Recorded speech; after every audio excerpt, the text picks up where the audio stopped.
Hey, welcome to day 29. My name is John, and with me today is our high school pastor, Joe. What is up? What's up, man? Good to see you, man. It's good to be here. Yeah, good to have you. Good to have you on our devotional. We're doing a 40-day journey to the cross. Joe leads our high school ministry. He's been on staff for a little over a year now. Shout out to his wife, Ange. We love you guys, and we're thrilled that you're here with us. Thank you. And I wanted you to be on this episode today because I want to talk specifically to our students and the parents of our students, because we get these emails a lot, or in conversation, parents are asking us, what do we do with the whole cell phone thing? And so we're going to talk a little bit about that today. The emphasis today is all around distraction. Raise your hand if you've been distracted. Yeah, I think all of us, right, we would say, man, we live in a distracted world. Things have only gotten harder with more and more technology. And our reading today really gets at this. And so this reading is one of my favorite stories, not because I do it well. It's one of my favorite stories because it's so convicting on how I can do better. And this story is from Luke chapter 10. So let me read this story and then we'll chat a little bit about how we can apply it. Cool? It says this: as Jesus and his disciples were on their way, he came to a village where a woman named Martha opened her home to him. She had a sister called Mary who sat at the Lord's feet listening to what he said. Verse 40.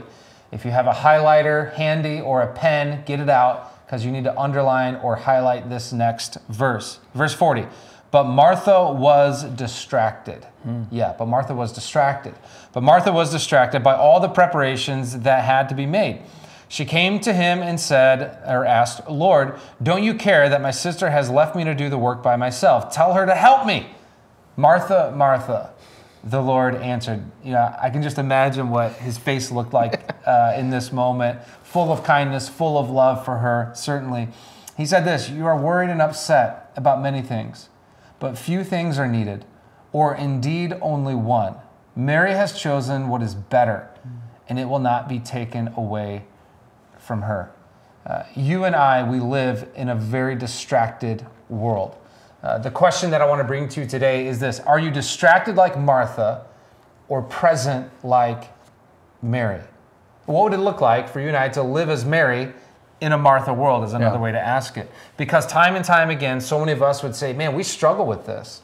Well, we know that God is saying things to us. He's speaking, he's moving, he's revealing. But oftentimes we miss the new because we're looking down at our phones, right? This is how so many of us live, especially our students. Our students have such a tough time with this. And we don't say that to criticize you students. We say this out of a place of compassion. We love you. We are for you 100% truly. I can't imagine how difficult it would be to be a student right now. And yet so many of you, even in the midst of this difficult time of being a student, you're doing incredibly well. And so today, we hope this would be an encouragement to be fuel for you to keep on going. And so Joe, I want you to talk to our students today and the parents of our students that might be saying, yeah, you know what? I've fallen into this distracted posture again. Yeah.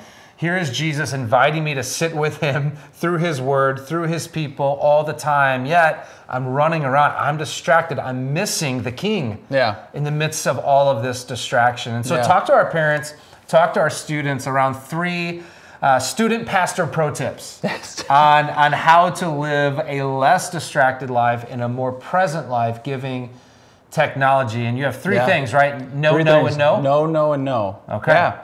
So students, there's never been a time in history where you guys are more distracted, where there's more technology. You have the whole world at your fingertips, and it's almost too much power to have. And so what's crazy is that the average teen says that if they're away from their phone for an hour or more, that it causes them stress and anxiety. Wow. With 31% of students saying that it causes them, like, they can't even be away from it for half an hour. Wow. So there's like this separation anxiety. Separate cell phone separation anxiety. It's a real thing. It's like a real term now. Wow. And so I think we have the stat that the average person touches their phone 2,317 times a day, and it's double that for a teenager. I think Tommy and I had beeper separation because that dates us. Do you remember that? You remember those? Yeah, you I can't imagine being a high schooler, right? I mean, if I would have been at Lake Park roaming the halls and I had one of these devices, like, I can't imagine. I wouldn't have gotten anything done. Yeah, and so you're saying it's probably around 5,000 times a day a student will touch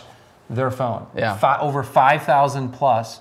And so the first pro tip, as we were talking about this, you're like, you need to like know thy cell phone. Know thy cell phone. So what do you mean by when you say know thy cell phone? Well, Aristotle has a famous quote, is know thyself, which is know who you are. And so my thing is, students, do you even know what's taking up your time on your cell phone? Do you know where your battery is going? And so it's really cool. Parents, you can do this with your students. We've done it a few times at Lyft. Is you go into your iPhone, you click on settings, scroll down a little bit, there'll be like a green bar that says battery. You can click on your battery and it'll tell you where your battery has been used in the last, you can do it today, in the last 24 hours, or you can do the last 10 days. And I'll never forget the time, it was during the peak of COVID, we had a kid open his phone and he was like, oh my gosh, I've spent 60 hours on TikTok in the last 10 days. Wow. And I was like, that's way too much time on TikTok, my man. So know thy cell phone. Do you actually know where your time and energy, when you're using your cell phone, do you know where it's going? Yeah. The second one is know your plan. Okay, so know thy cell phone. Secondly, know your plan. What's your plan? Yeah, what's your plan to unplug from your phone? Cell phone separation anxiety is a big thing, and it shouldn't be a thing. You should be able to get away from your phone without it causing you stress and anxiety. Yeah. So know your plan. I know that you famously, you talk about it all the time. Yeah. When you go to bed at night, your phone stays in the kitchen where it charges. I read that book, John Mark Comer, this book, The Ruthless Elimination of Hurry. If there's one book you need to read this year, read that book. Great book. And I read it and I was so convicted by it. Yeah. And in that he gave some of these stats and he really walked through the history of technology and how we've gotten to where we are today. And he talked about, he's like, you need to turn your smartphone into a dumb phone. Yeah. So he talked about, which we'll get to, that's kind of point 3. But he said one of the best things you can do is to make your smartphone no longer your alarm clock. Yeah.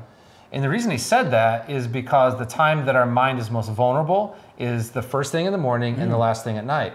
He said, so why would we, when our mind is most vulnerable, let some Silicon Valley company out there control really what we think about? And he said, that's just not a great plan. And when he said that, I'm like, that just makes sense. It's brilliant. Yeah, so we decided to no longer have those kinds of alarm clocks. I just leave it downstairs, and I pick it up when I want to pick it up. That's my plan. Yeah. And my wife, Kelly, would tell you, she probably already has, or she would tell any of you guys, it's really helped me. It's not the last thing I look at, nor is it the first thing I look at. That's my plan. And our students can have a similar plan. Something just like that. Just have a plan to get away from your phone during the day. Yeah. Not just when you're at school, because we know you check it during class anyways. So number 1, they need to know thy cell phone. Know thy cell phone. What apps are they spending the most time on?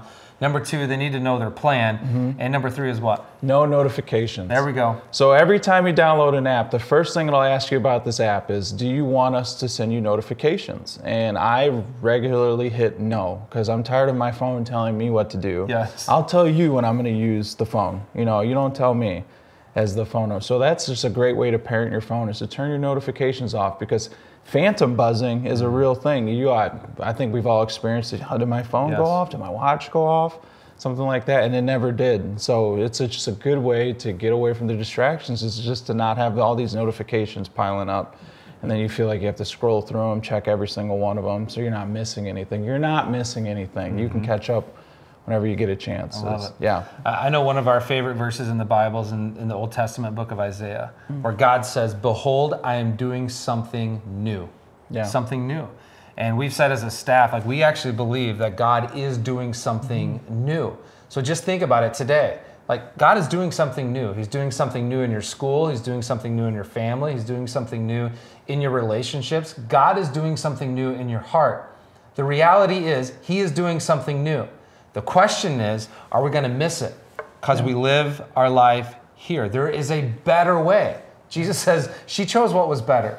And so what does it look like for you and I to live like Mary in a Martha world? I think distraction is a huge thing. Yeah. We got to be aware. Huge. We got to be open. We have to understand there is a way that we can combat distraction in this technological age. And I hope today these 3 pro tips, no, no, and no, were super helpful for you guys. Hey, if this was helpful, you can like it or you can share it. Maybe you have some friends that are parents of teenagers and students, and you've been having this conversation. Share this episode with them. Our hope and our prayer is that this will be helpful for you and I living a more present life in the midst of a distracted world. We'll see you guys soon.